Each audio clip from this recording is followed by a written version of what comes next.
Oui, effectivement, je me trouve aux côtés de Pierre Charon, soutien de Jean-François Copé. Votre première réaction à la victoire de Jean-François Copé, elle est annoncée officiellement par la Commission nationale des recours, 952 voix d'avance.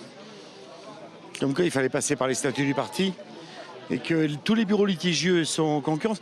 Je me suis remémoré un petit peu ce qui se passait pour ceux qui avaient porté plainte, par exemple. Je me souviens de Michel Charasse, qui avait porté plainte contre son parti lorsqu'il a été évincé du PS. Eh bien, il a été débouté parce qu'il n'était pas passé par la commission des recours.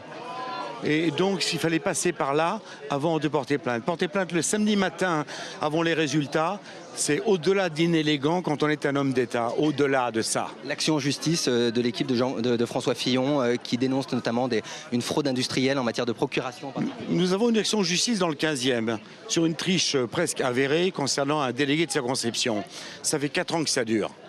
Alors je crois que maintenant il faut savoir finir les grèves comme je l'ai dit la semaine dernière. Mais est-ce que vous la savourez cette victoire ce soir finalement quand même ou pas? Ben, ça fait 4 mois qu'on se bat les uns et les autres. Oui, quand on gagne, c'est bien de le savourer. Ça m'est arrivé l'année dernière déjà avec beaucoup de joie. Beaucoup. Et vous ne regrettez pas ces dernières 48 heures, cette dernière... Bien sûr que si, bien sûr que je le regrette.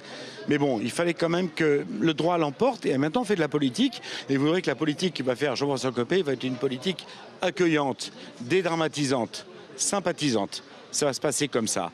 Mais il fallait d'abord qu'il y ait un résultat. Et je connais personne, moi, de cette commission, la Théodule. J'étais pas là quand les statuts se sont faits. Mais bon, je trouve ça très bien qu'il y ait enfin la fin de la récré qui soit sifflée. Il doit tendre la main aux partisans de François Fillon. Bien sûr, c'est ce qu'il va faire. Il ne cesse de le dire. Il va tendre la main aux partisans. Voilà, bien sûr. De quelle façon?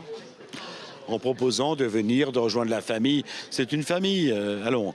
On a laissé une semaine à la gauche pour avoir une semaine de vacances en quelque sorte, mais on va reprendre maintenant notre travail. Au Sénat, nous, on n'a pas interrompu, puisqu'on les a mis en minorité de nombreuses fois.